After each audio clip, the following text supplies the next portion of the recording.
Hi hello ಎಲ್ರಿಗೂ ನಮಸ್ಕಾರ. ನಾನಿವತ್ತು ಸಾಸೇಜ್ ಟ್ರೀ ಅಥವಾ ಆನೆ ತೊರಡುಕಾಯಿ ಮರದ ಬಗ್ಗೆ ಹಾಗೆ ಅದರ ಉಪಯೋಗದ ಬಗ್ಗೆ ತಿಳಿಸ್ಕೊಡೋಣ ಅಂದ್ಕೊಂಡಿದ್ದೀನಿ. ಅದಕ್ಕಿಂತ ಮುಂಚೆ ನೀವಿನ್ನು ನನ್ನ ಚಾನಲ್ಗೆ ಸಬ್ಸ್ಕ್ರೈಬ್ ಆಗಿಲ್ಲ ಅಂದರೆ ಈಗಲೇ ಸಬ್ಸ್ಕ್ರೈಬ್ ಆಗಿ. ಇನ್ಯಾಕೆ ತಡ, ತಿಳ್ಕೊಳ್ಳೋಣ ಬನ್ನಿ ಈ ಮರದ ವಿಶೇಷ. ಈ ಮರವನ್ನು ಸಾಸೇಜ್ ಟ್ರೀ ಅಂತ ಹೇಳಿ ಕರೀತಾರೆ. ಕಾಮನ್ ಸಾಸೇಜ್ ಟ್ರೀ ಅಂತ ಕೂಡ ಇದಕ್ಕೆ ಹೆಸರಿದೆ. ಟ್ರೀ ಕುಕ್ಕುಂಬರ್ ಅಂತ ಹೇಳಿ ಚಾಲ್ತಿಯಲ್ಲಿರುವಂಥ ಹೆಸರು.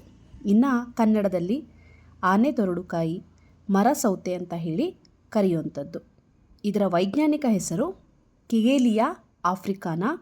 ಇದರ ಫ್ಯಾಮಿಲಿ ಬಂದು ಬಿಗ್ನೋನಿಯೇಸಿಯೆ. ಈ ಒಂದು ಮರ ಆಫ್ರಿಕಾ ಮೂಲದ ಮರವಾಗಿರುವಂಥದ್ದು. ಈ ಒಂದು ಮರದಲ್ಲಿ ಸಾಸೇಜ್ ಆಕಾರದಂತಹ ದೊಡ್ಡ ಹಣ್ಣುಗಳು ಹಾಗೆ ಕೆಂಪು ಹೂಗಳು, ಅದು ರಾತ್ರಿ ಹೊತ್ತು ಅರಳುವಂಥ ಕೆಂಪು ಹೂಗಳು ತುಂಬಾ ಹೆಸರುವಾಸಿ. ಮೊದಲಿಗೆ ಈ ಹಣ್ಣಿನ ವಿವರಣೆನ ತಿಳಿಸ್ಕೊಡ್ತೀನಿ. 30ರಿಂದ 60 ಸೆಂಟಿಮೀಟರ್ ಉದ್ದ ಬೆಳೆಯುವಂಥ ಈ ಕಾಯಿ ಮರದ ಕೊಂಬೆಗಳಿಂದ ಹಗ್ಗದಂತೆ ನೇತಾಡುತ್ತೆ.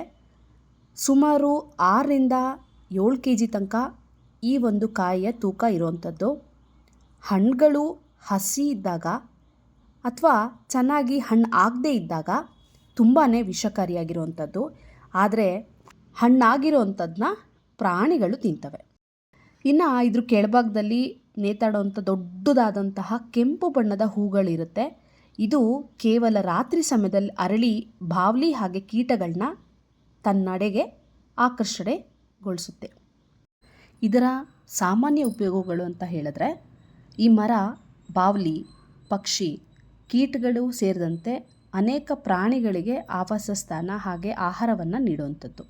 ಇದರ ಹೂಗಳು ಬಾವಲಿಗಳಂತಹ ರಾತ್ರಿಯ ಪರಾಗಸ್ಪರ್ಶಗಳನ್ನು ಆಕರ್ಷಿಸೋದ್ರಿಂದ ಪರಿಸರ ವ್ಯವಸ್ಥೆಯಲ್ಲಿ ನಿರ್ಣಾಯಕ ಪಾತ್ರವನ್ನು ವಹಿಸುತ್ತೆ.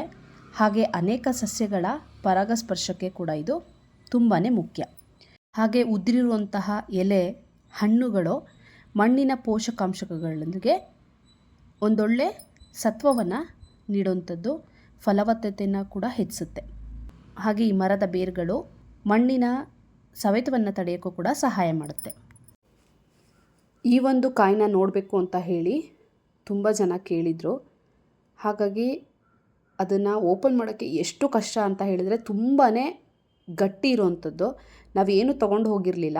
ಸೊ ನನ್ನ ಕೈಲಿ ಆಗಲ್ಲ ಅಂತ ಹೇಳಿ ನನ್ನ ಹಸ್ಬೆಂಡಿಗೆ ಕೊಟ್ಟಿದ್ದೆ ಅದನ್ನು ಕಟ್ ಮಾಡಿ ಅಂತ ಹೇಳಿ. ನೋಡ್ಬೋದು ಇದರೊಳಗಡೆ ಹೇಗಿದೆ ಅಂತ ಹೇಳಿ. ಸೌತೆಕಾಯಿನ ಹೋಲೋದ್ರಿಂದ ಇದನ್ನು ಮರ ಸೌತೆ ಅಂತ ಹೇಳಿ ಕರೆಯುವಂಥದ್ದು. ಈ ಕಾಯಿಯಲ್ಲಿ ಓಲಿಕ್ ಆ್ಯಸಿಡ್ ಹಾಗೆ ಎಸೆನ್ಷಿಯಲ್ ಫ್ಯಾಟಿ ಆ್ಯಸಿಡ್ಸ್ ಇರೋದ್ರಿಂದ ಈ ಒಂದು ಕಾಯಿನ ಒಣಗಿಸಿ ಉರುವಲಾಗಿ ಬಳಸ್ತಾರೆ. ಯಾಕಂದರೆ ತುಂಬ ಹೊತ್ತು ಉರಿಯೋದ್ರಿಂದ ಇದನ್ನು ಉರುವಲಾಗಿ ಬಳಸುವಂಥದ್ದು. ಹಾಗೆ ಈ ಮರವನ್ನು ಆಫ್ರಿಕನ್ ಸಂಗೀತ ವಾದ್ಯಗಳನ್ನ ಎಸ್ಪೆಷಲಿ ಝೈಲೋಫೋನ್ ಮಾಡೋಕ್ಕೆ ಬಳಸ್ತಾರೆ. ಆದರೆ ಭಾರತದಲ್ಲಿ ಇದನ್ನು ಅಷ್ಟಾಗಿ ಬಳಸೋದಿಲ್ಲ. ಈ ಮರದ ತೊಗಟೆ, ಎಲೆ ಹಾಗೆ ಹಣ್ಣುಗಳಿಂದ ತೆಗೆಯುವಂಥ ಎಕ್ಸ್ಟ್ರಾಕ್ಟ್ ಅಂದರೆ ಸಾರವನ್ನು ಇಸುಬು, ದೀರ್ಘಕಾಲದ ಚರ್ಮದ ಕಾಯಿಲೆ ಅಂದರೆ ಸೋರಿಯಾಸಿಸ್ ಹಾಗೆ ಫಂಗಲ್ ಇನ್ಫೆಕ್ಷನ್ನ ಚಿಕಿತ್ಸೆಗೆ ಬಳಸ್ತಾರೆ.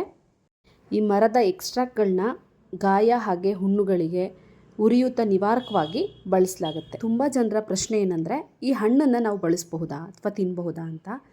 ನೋ, ತಿನ್ನಬಾರ್ದು. Highly poisonous and very toxic.